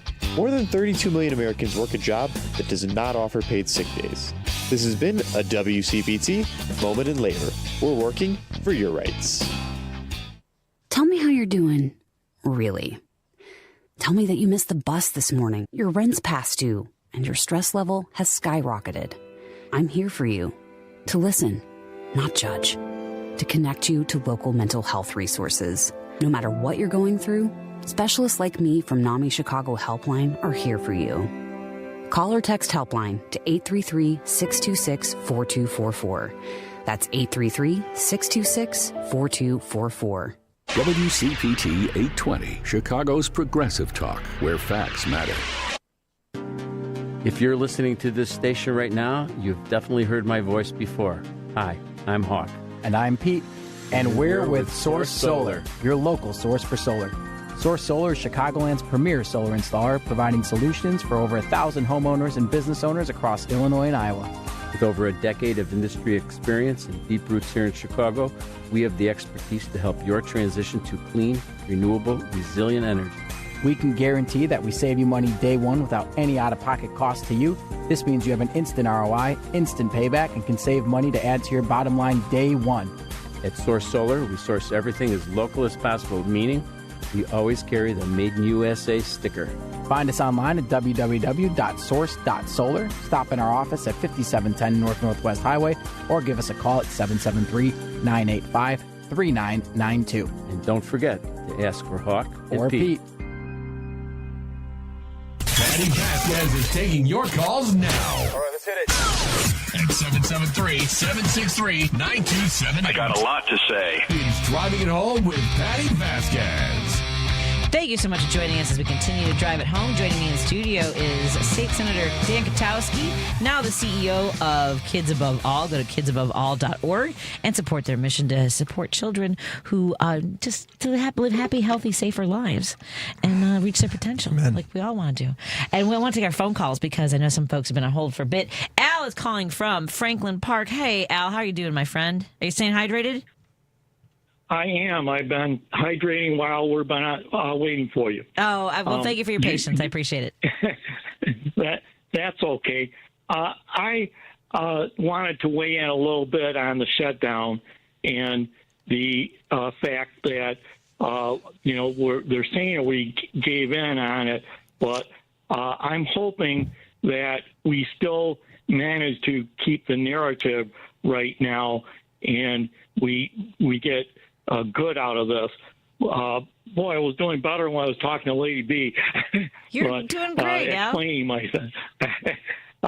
But, we are up against a mega amount of money right now. I mean, and they are throwing everything at us in gaming what is happening, and we have to be smart. And the people that we are working with are trying to game this out as well, and you can see both sides of it. I heard angry people today on both sides here, and I participate in some of the Northwest suburbs indivisible organizing for action calls, and they have a lot of smart people on there also with varying opinions, but basically this is where we are, and we have to make the best of it and just use it to our advantage no matter what happens next, because we have to keep the narrative, because these guys, they throw around millions of dollars like petty change on all this stuff, but the thing that they do is they are running on a house of cards, and that house of cards can be easily knocked over because they're mainly all lies and misinformation and horrible stuff everywhere that we are seeing it. So we just have to be smart, and that's what we have over there. And we have our honesty too, and our integrity over the other side. Well said. And so my opinion right now. Absolutely. I appreciate that, Al. Thank you for holding on to talk about it, because I know a lot of folks have thoughts. I think that our initial reaction was kind of, what was the point then, right? So I think a lot of folks have different takes on that. I think Reid kind of pointed to that. How long do we make people suffer? Reid did say he wished that it would reach it would go beyond the people, because the people who are going to hurt first are the most vulnerable. This was again the tactic that Governor Rauner did, which was the people who are less likely to react by whether it's protesting or making calls and showing up, because they're already stretched thin. Right. So you go after the people who are less likely to create a ruckus. And then when it gets to that next layer of people who are like, hey, wait a minute, I didn't think this was going to impact me. I don't deserve this. But yet they think that people who are maybe on the relying on these supports do deserve it. There is that mentality of, you must have done something wrong to be in that situation, and that's just the way their brains work sometimes. 100%. It's until it impacts them personally. Yep. They don't necessarily react. Exactly. Everyone has to have gone through something, and that's the kind of thing about. That's why I think the flights are so important, because everybody. Well, and that's what they say. That's what they're saying. The airlines were calling the electeds and the Republicans and saying, "Hey, this is starting to hurt us." And so this more powerful element's like, "Well, hey, wait a minute, we're losing money." But thank you so much, Al. Yes, and hopefully the states step in a little bit, and we got to remember that a lot of people are in their bubble, and that bubble is conservative media. And we have our own bubbles too, and we gotta get into their bubble and start affecting them. Yeah, this bubble. People are wearing too much perfume in my bubble, so I'm just kidding. I need different exposure. Thank you, Al. I appreciate it. I was just trying to make a joke, and that wasn't what I wanted to say. Nice to meet you, Al. Take care, Al. Sure. Have a good night. So same here. Bye-bye. Always good to hear from you. We have a first-time caller. I feel like I need sound effects when people call for the first time. Here is Carl calling from Chicago. Hi, Carl. What's on your mind? Thank you for calling. Hi, Patti Vasquez. How are you? I'm staying hydrated. Thank you. I hope you're feeling okay. Yes, I'm hanging in. This is interesting. A lot of people are criticizing the Democrats for caving in on this and finally saying, okay, all right, we're going to cave in and take some promises. Hopefully the promises will come true. And people are real disappointed that they caved in and they didn't accomplish anything. I disagree. What they accomplished was awareness. They made there's a lot of people that don't pay attention to politics. They're busy working, families, this and that. They pay no attention to politics whatsoever. But when this happened, when the shutdown happened, all of a sudden, people that never get involved in politics got hit, and now they started asking, hey, what happened? Government got shut down. Who shut it down? The Republicans shut it down, or the Democrats shut it down. Why did they shut it down? Because they're trying to feed you, and they're trying to make sure that you get health care, which you really need. And now these people felt it where you would never normally think they would feel it in their stomachs. They weren't getting fed. They weren't getting food. They weren't getting health care. They were having to pay a lot of money for additional health care. Now they started paying attention to politics and going, wait a minute, I have to get more information on how this is happening and how we can correct it in the future. And these are people, the silent majority, that sit around normally in elections. It's unfortunate, but they don't vote. They don't vote. They're too busy to vote. They don't have the information, so they just don't vote. So now, unfortunately, we had to sting them really hard to get them interested because of the health care, because of the feeding them, and hopefully this is going to make them aware enough that it will carry over into next year, and they'll start saying, I don't want to have this happen again. I don't want to lose my job. I hope these traffic air controllers quit their jobs and just leave the industry completely. But I think that the awareness factor was something that people aren't considering was an excellent thing to do. And now the other thing that happened was the Supreme Court. The Supreme Court is so ridiculous, it's unbelievable. What did they do on this situation as far as food stamps? Yep. They took a pass. They said, you know what, we're just going to wait and see what happens, and if it resolves itself, then we saved ourselves a lot of work. Yeah, thinking. What do they have to do? Think and work? work, So they said, no, we're not going to do anything. We'll just wait and see what happens. And then if something happens and there's a problem, then we'll get involved. Instead of doing what they normally should do is make a decision on food stamps, no matter what the outcome is, no matter what happens. They have to stand their ground and make a decision on food stamps. So whatever the decision happens, their decision is sitting right there, affecting everybody that went the wrong way. Well, yeah, that's a lot. Wow, Carl, for his first call, had a lot on his mind, and I appreciate your perspective on this, and I think that you've made a lot of valid points. I mean, and today's my birthday. Hey, happy birthday! Happy birthday, Carl. Well, thank you for spending some. Thank you for spending some. Yes, I don't think he's right. You can't undervalue the level of awareness that this instigated. Yes, thank you, Carl. Happy birthday. Happy birthday. Have a wonderful. I just turned 80. Oh, May. Hey. Awesome. Yeah, I would not have guessed you. You did not sound 80 to me, my friend. Thanks for having a good program, and please talk about the awareness factor and people that didn't vote before will now start voting. Yeah, that's a good Awesome. point. All right, I'll start highlighting that. Thank you, Carl. You have a good birthday. Happy birthday to you. Happy birthday to you. Happy birthday to you, Carl. Happy birthday to you. Let's take a break here. We'll continue taking our phone calls. I do want to mention, but you know what? I'm going to play this, and just because I just enjoy it because it's Veterans Day. And thank you, Gunny, for sharing some of your updates with me. Our favorite Marine on the show. I have a couple of favorite Marines, but Gunny's at the top of the list. This was amazing today. Let me see if this plays. Oh, no, I can't get the play. Okay, I'll have to try this later. More after this on WCPT at 20. Heartland Signal, KKNW 1150, and KTNF AM 950. We'll take your phone calls when we come back. Joan Esposito, live, local, and progressive. Very happy to welcome John Fugelsang back to our airwaves. Joan, I love CPT so much. I've had so many good times at your studio, and I just want to thank you for what you do. I think what you do is just so smart and so positive and strong and moral, and you model for these liberals how to do it with intelligence and guts. Always intelligence and guts. Joan Esposito, weekday afternoons 2 to 5 on WCPT 820.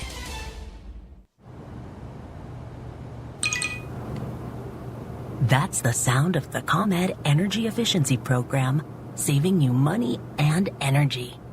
With rebates on Energy Star appliances,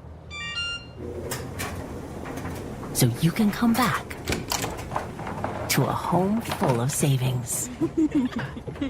Discover more ways to save at ComEd.com/home savings. ComEd, powering lives. Are you looking for more in this world? Are you ready for something bigger? Then we are looking for you. The big-hearted, the bold, the messy and the gutsy. The teachers, the growers, the builders. The skilled, the sharers, the change makers. We need you. We are the Peace Corps. In more than 60 countries, we go all in and all out. We are volunteers, partners, communities, working together, living together, bringing our experience, passion, and joy to building a better world together. From tackling climate change in Mexico to keeping kids healthy in Kenya, from sustainable farming in the Philippines to education in Kosovo. We learn more, give more, share freely, and serve boldly. Are you ready to tackle the tough stuff? To go the distance to make a difference? Then we have a place where you belong. Join us at peacecorps.gov. This is WCPT 820, where facts matter. You're listening to Driving It Home with Patti Vasquez.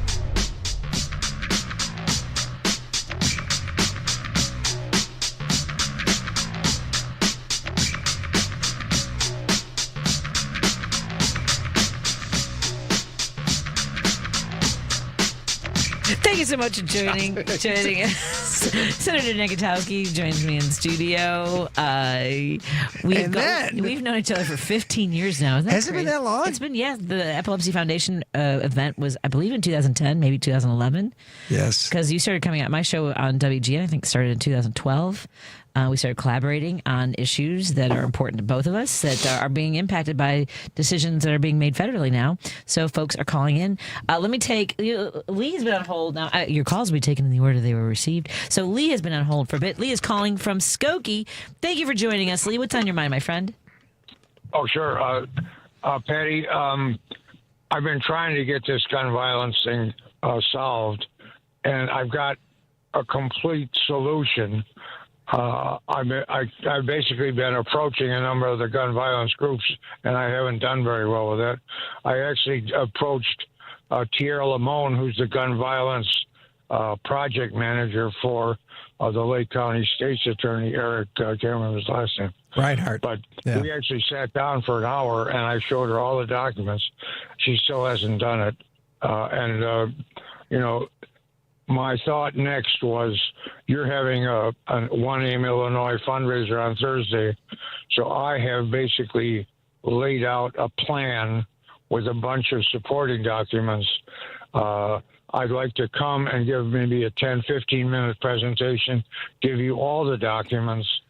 And I've basically been working with Reverend McLeod in Skokie and Evanston, who's the only minister I've come upon that wants to take on this, let's say, trouble of America.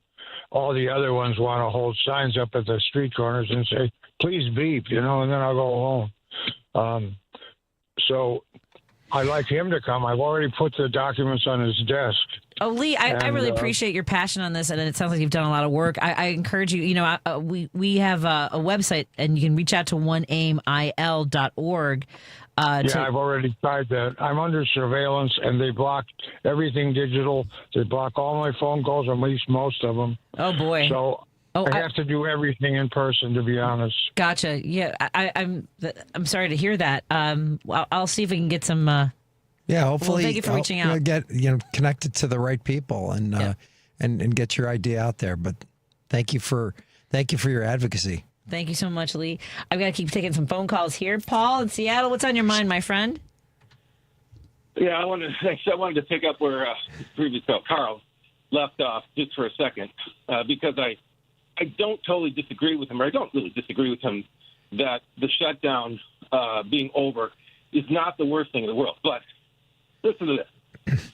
Supreme Court made an emergency appeal. The Trump administration made an emergency appeal to the Supreme Court to not pay staff. Yeah, to not feed people. I agree. Yeah. He had a lot of information. So, Paul, let me ask you this, because I know you're going to launch into something. My understanding was that Justice Ketanji Jackson Brown was trying to go through the process of having the lower courts make a decision so that it would be better laid out for them in order to make their decision at the Supreme Court level. Is that kind of the shorthanded version of this? No. What I'm saying is the optics. Did you hear a single Democrat? All of these senators, they knew what they were going to vote on Sunday, and nobody stood up and said, this Trump administration is making an emergency appeal to the Supreme Court not to feed people. They didn't say that. Right. So well, how about this? My point is this. I'm sorry? Go ahead. Go ahead and make your point. Sorry. Okay. The point is that the reason it looks like the Democrats caved is because it sure as hell doesn't look like a strategy. In other words, if they wanted to change tack, and they should have turned all 9 yards and gone. And by the way, that's a sailing phrase. And the old tall ships, they turn all. Those are the booms where the sails are attached, and the captain would order turn all 9 yards and fire the cannon. Fire, fire, fire.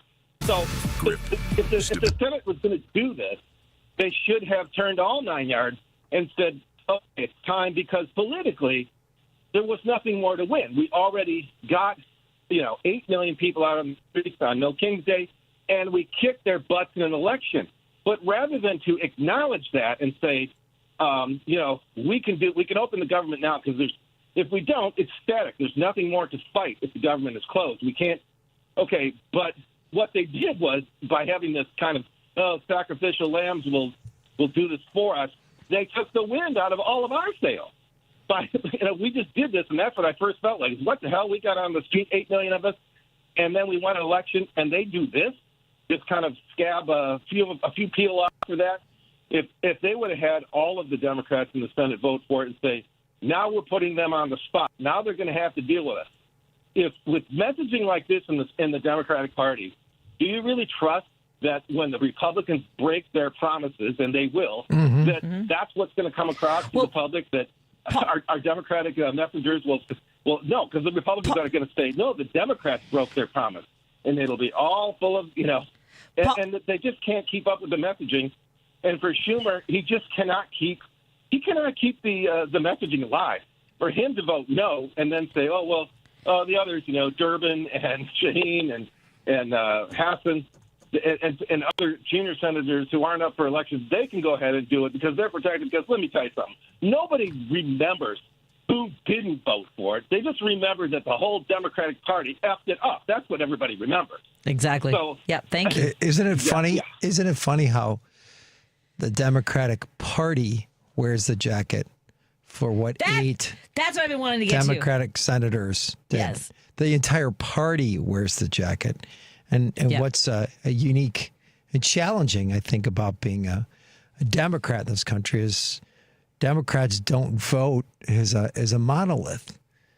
Democrats are not in lockstep with the current president or leadership, and it's more difficult when you have diversity within your party, which the Republican Party does not. And it's interesting how people are. There's 8 Democrats who are wearing the jacket for the majority parties who are in control. Who are in the Senate and the House because they decided to do this. But I give them back to the issue, but I think the awareness is, and it's a great point that you've been raised, the awareness and people engaged. And I would just say this, just because a vote was made, this does not take the wind out of the sails of the movement that's out there. The movement is strong and it's sustainable. That's true. And I think people will continue to be engaged. Thank you for your call, Paul. I've got to get to something I've been trying to play the entire show. I was reminded of this because Gunny, one of my favorite veterans and Marines, said Happy Veterans Day, Patty, and shared the Veterans Creed. I'm a veteran. I have seen and done things you may not understand. I'm a warrior. I will never accept defeat. I will never quit, and I will never leave a fallen brother or sister. If they are hurt, I will carry them. If I can't carry them, I will drag them. I will help them face their enemies, to include the demons from within. They are my brothers and my sisters. I am a veteran. So thank you for sending that. And I wanted to play this audio of that maybe you haven't had a chance to hear today. If you're familiar with honor flights, here's what happened. This honor flight is to honor all the veterans of World War II, Korea, and Vietnam. It's all free for them. We show them all their monuments and explain what their monuments are about. We just try to treat them with dignity that some of them didn't get when they came home from the war. Hello, everybody. What? As we approach Veterans Day, I wanted to stop by and just say thank you for your extraordinary service. To you, your family, the sacrifices that all of you made to protect our country is something that will always be honored. And we are very grateful, and we also happen to welcome you with a 70-degree day in D.C., which doesn't always happen around here. That's the first time I've seen a president, former or current, greet an honor flight, and that is absolutely amazing. A commander-in-chief, a leader who's going to show up and tell you that your service was worth something. I think that's the important part, so I think it was a great thing to happen. Last time I got to see a president, it was Gerald Ford. How about that? These are veterans deboarding the honor flight in D.C. as they make their way to the memorials. If you haven't seen, I was telling this, and someday I'll tell a longer story about having the honor of coming across an honor flight as they were being celebrated for their service in Vietnam and Korea and World War II. What an incredible moment to see President Obama board the flight, and really sweet. Yeah, it is. And you know what? If people can keep yelling Trump 28 at me, okay, fair enough. Obama 80 and 28 as well. Let's do Obama. You know, he said something that was so compelling that I carried with me. He said, we need to honor and support our men and women in the military the way they've honored and supported our country. Yeah. And that's something that's always stayed with me. And I think that's, as he's right, a lot of times throughout the history of our country, our men and women who fought in the military have been forgotten after they've served. Yeah. I mean, who, like, I don't know, what policymaker, elected official is going to play around with support for military veterans? Yeah. And yet the the current party's in charge continues to do that. Yep. Well, thank you so much for joining us, Senator Kotowski. Everyone, go to Kids Above All. Support the work that they do, and their mission to support children who need your help now more than ever, really, with everything that's happening. I want to remind folks that John Fugelsang's new book, Separation of Church and Hate, is a New York Times bestseller. And to celebrate, John is hosting a book tour pay-per-view comedy special recorded in D.C. on Saturday, November 15th at 8 p.m. Central. You can watch John on your computer, tablet, smartphone, or cast your TV if you go to meethook.live/John F. You can order the pay-per-view book package and upgrade for a signed copy of the book. Or, if you have the opportunity to win, we're going to give away some more the rest of this week. So please join us to win the stream code throughout the rest of this week. And I also want to thank our sponsors, Pride Coffee Roasters. Go to pridecoffeeroasters.com, Source.solar, and MonacoBrewingCompany.com. Tomorrow, we are going to talk to our friend Nathan Taylor. We're going to talk to Nathan Taylor from Election Truth Alliance. So join us tomorrow. Thank you, Senator. Oh, cool. Bye, everybody. Thank you. Thank you. Bye. Thank you, Lady B. Love you. Hey, Progressives, this is Richard Chu, host of Chu's Views here on WCPT AM 820, 6 to 8 a.m. Monday through Friday. We have some real challenges in front of us as a country. Since the beginning of this show, I have always felt compelled to bring you the best that I've got. Now, there's always a why to doing whatever